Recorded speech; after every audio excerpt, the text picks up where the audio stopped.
So here's a sampling of the many names this single weapon system has gone under.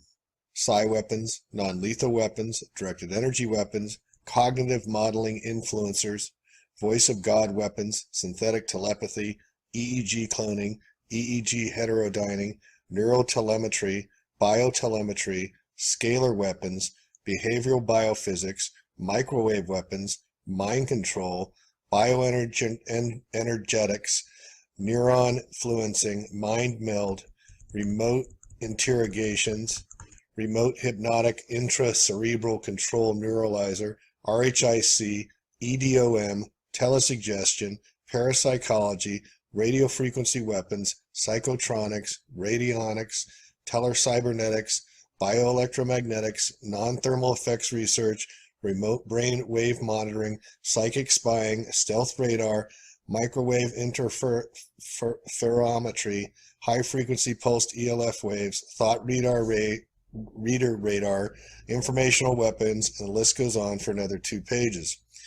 Through my protected sources, I was told the government weapons testers look for brainwaves that show 3 traits they want.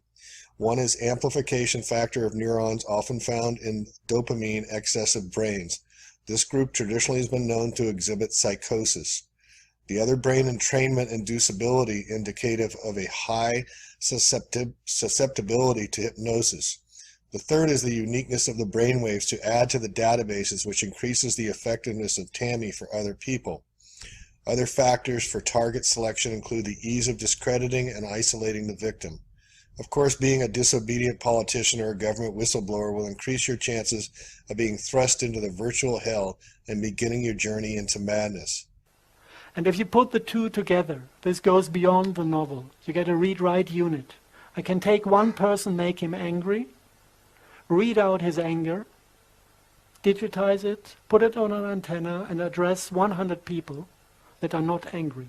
And if they have this biology within their system, they will feel exactly the same experience of anger that I read out from the single person.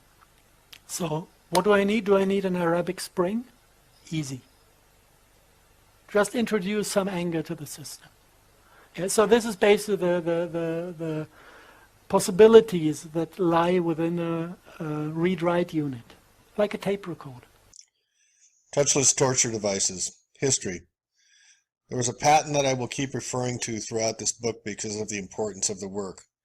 In 1974, Robert Malek, an employee of Dorn and Mogollon, a major defense subcontractor and radar design, now owned by EDO Corporation, an even larger all-defense contractor in electronic warfare, invented a fairly simple radar device that could read whole-brain electrical activity at a large distance. It has the major advantages of no wires and full-brain electrical activity analysis, not just points on the skull's surface.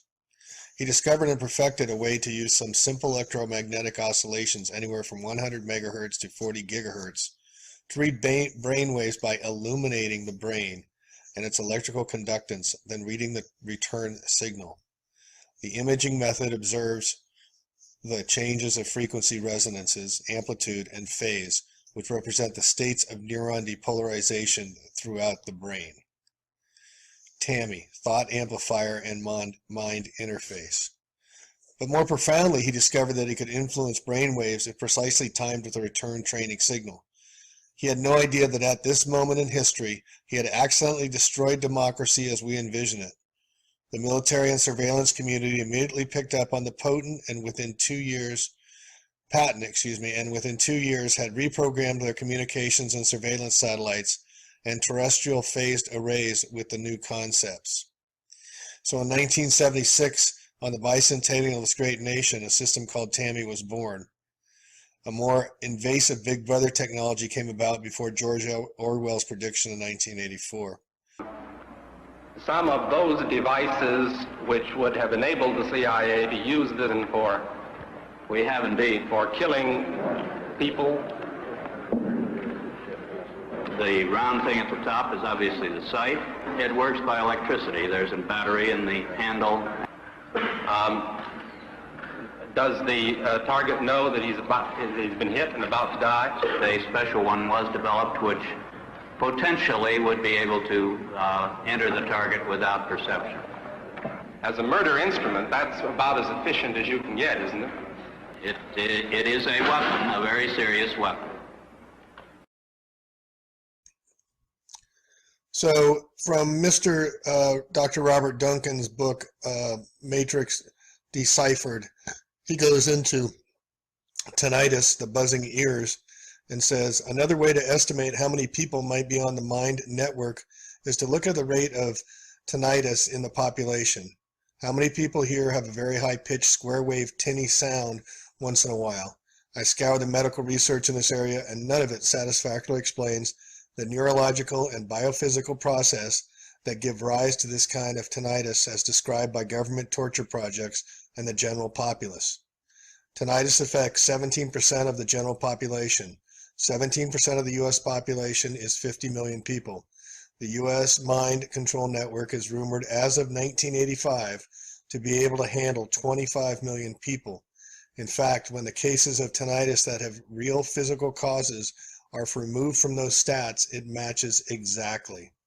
With a potential influence over 25 million people, all public opinions and elections could be easily manipulated. This was written back in 2005 or 2006. Once the rays reach the hippocampus, it disrupts the connection between the cells and the nerve endings, causing people to forget a specific memory or amount of time. The electronic dissolution of memory removes selective memories of old lovers if they were too painful. The CIA program EDOM has this capability.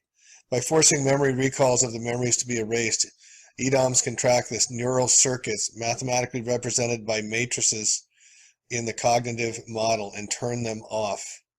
When two minds are linked through TAMI, every thought is shared. The psychic attacker merely needs to blank their mind when a topic of thought occurs that they want to avoid. The U.S. shadow government has killed more people by keeping this technology secret than all previous U.S. wars since the beginning of this nation. Memory probing. The EEG heterodyning practice attackers play the same game with all victims. They are able through two techniques to walk the victims back in time to think they have been linked in the victim since birth. Basically, they're going into their minds. Their vampires are going into the memory. Over time, this process is effective to get a complete profile of the person's life. It is a great way to inject a guilt signal. This forces memory recalls in conjunction with specific memory anchor. So if you feel guilty about some particular memory, those additional memories will surface. This gets into psychic vampiring or EEG cloning. EEG cloning means to copy someone else's brainwaves onto another person. This discovery was made by Malik, allows us to be done wirelessly anywhere in the world. So they're able to layer our brains on top of others' brains and patterns into 3D. Psychically spying into each other's minds was an incredible feat. In order to cover up and not draw attention to mind reading radar, the whole field of psychic phenomena and paranormal psychology was invented to deceive the civilian populations of what was occurring. Unfortunately, due to the nature of this new weapon, many humans' minds are needed to create the database of specific brain data necessary to increase the effectiveness on a larger and larger population. These are referred to as the cataloging and cloning operations. In this context, cloning does not refer to human cloning, but EEG, three-dimensional cloning. EEG heterodyning, or cyberborging. This is the hive mind. They are the collectives of people who share one common set of brainwaves. They are studying both the long-term effects of being in this kind of collective mind configuration and how to use it to control, spy through, disable, or kill a target. The emerging field which intersects at the physics of psychology is called psychophysics. The tool of psychophysicists are called psychotronics. Mr. Malik in '76 discovered he could influence brainwaves just as easily as reading them, so at the other extreme, a psychic warrior can EEG clone his brainwaves onto a target. Heterodyning is an engineering term which means to mix signals. After being run through the battery of torture tests, I can confirm what one of the researchers involved with mind control brags about in his paper is true. Quote, I can control every aspect of human mental functions at 450 megahertz. Mind, magnetically integrated neuron duplicator. This is one method to usurp a mind and create a higher order mind network. With just two sets of tools, one can grow virtual neurons to every human brain. Certainly hive minds with 2 to 6 people are being created and tested in the thousands of cells. Whether those cells are somehow connected to each other through a collective hive mind switchboard is also unknown. One could create a higher order mind from connecting all human minds together, a global brain. Has it been done? I know for certain that many people have been mapped and connected to the U.S. Mind Network. Whether that is just for current and future use as spy and control conduits, or whether this large collection of minds has been or is being integrated is unknown to me. Once the target brain, unbeknownst to them, has adapted and incorporated to the virtual network, an example being the modulated brain signals, anything can be done with their soul.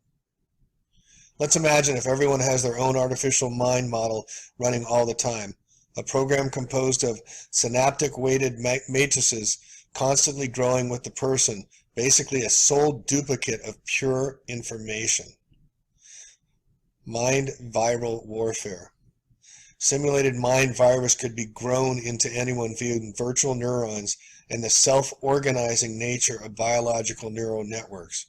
What this means is they're self-replicating. Once they get in, they start making more of themselves and cloning. It only requires more computing power to add unlimited scalability. This is how EEG cloning could be used as a full-scale weapon without requiring a real army behind it. Is there evidence that the mind virus exists? Yes. Here's my favorite, the voodoo dolls. Earlier, I facetiously joked that the psychic warfare unit in the Pentagon during the 1970s was probably located next to the voodoo doll warfare unit. It actually is in the same unit whose war room is nicknamed Hell. All involuntary human psychotronic weapons research projects report hot needles and flesh in various parts of their bodies as a type of practiced torture. Mind controllers turn themselves into voodoo dolls. They poke themselves with a dull needle, but the amplified feeling for the cloned target is perceived much more painfully. The psychic war room monitors countless people's EEG patterns and translates it into audible and visual digital information that can be viewed on a monitor. The agents in the movie Men in Black read the tabloids to get the real news. There's an interesting parallel to the truth once again. Tabloids will report on alien abductions. You now know how to translate and read between the lines. Alien abductions are the directed energy nervous system modulation experiments that the mainstream media is forbidden to touch. Basically, it's created in the mind. They don't physically journey there. Who likewise took a grim view of the voice's presence, subsequently interpreting everything I said through a lens of latent insanity. For example, I was part of a student TV station that broadcast news bulletins around the campus, and during an appointment, which was running very late, said, "I'm sorry, doctor, I've got to go, I'm reading the news at 6. Now, it's down in my medical records that Eleanor has delusions that she's a television news broadcaster. It was at this point that events began to rapidly overtake me. A hospital admission followed, the first of many. A diagnosis of schizophrenia came next. And then, worst of all, a toxic, tormenting sense of hopelessness, humiliation, and despair about myself and my prospects. But having been encouraged to see the voice, not as an experience, but as a symptom, my fear and resistance towards it intensified. Now, essentially, this represented taking an aggressive stance towards my own mind, a kind of psychic civil war. And in turn, this caused the number of voices to increase and grow progressively hostile and menacing. Helplessly and hopelessly, I began to retreat into this nightmarish inner world in which the voices were destined to become both my persecutors and my only perceived companions. They told me, for example, that if I proved myself worthy of their help, then they could change my life back to how it had been. And a series of increasingly bizarre tasks were set, a kind of labor of Hercules. Brainwashing is repetition. So imagine you're sleeping for 8 hours. If the government has access to your brain for 8 hours, imagine what kind of brainwashing they can do on you. I mean, they have 8 hours of your time that you're not doing anything else, and they can just program your brain just like a computer to get you a mental health diagnosis, so that the other people in the population won't believe what you're saying. They'll be told like you're schizophrenic or you're crazy or things like that, to allow the harassment to continue. When in fact, it's a lot of times, a lot of the targets that I know, they're whistleblowers, drug whistleblowers, people who tried to do the right thing or file a lawsuit against somebody, or dated a cop, or dated the wrong person, per se, because it's the wrong person if they're going to throw you in a targeting program if you break up with them. But they've dated somebody who they've broken up with, and that person got upset, and all of a sudden they find themselves being targeted. Victims of testing are left dysfunctional, and rarely are they allowed to work. The strategy is to mimic the dysfunctionality of the mental illnesses and drain the victim's resources so that they cannot find help or shielding. There is no other word for this program other than diabolical. You probably heard about the voice of God inside your head. Is it real? Absolutely. You can hear the handlers or mind prison guards inside your skull as clearly as a cell phone call. This is the synthetic telepathy that the CIA has been working on for decades. Is this the stuff, voices in the head and things like that? Yes. We've run into a few people that claim they got voices in their heads, they sleep inside tinfoil boxes, they do a lot of crazy things, it seems, but when they talk to us, they seem totally normal, they seem totally sane. Are these people crazy, or is the government doing this to them? The government's doing this to them. Voices are very easy. And it isn't people imagining voices, they physically hear them. They physically hear, as I'm talking to you, my voice isn't inside your brain.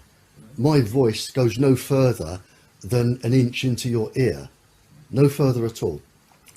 It's the electrical signal that makes you interpret how I sound.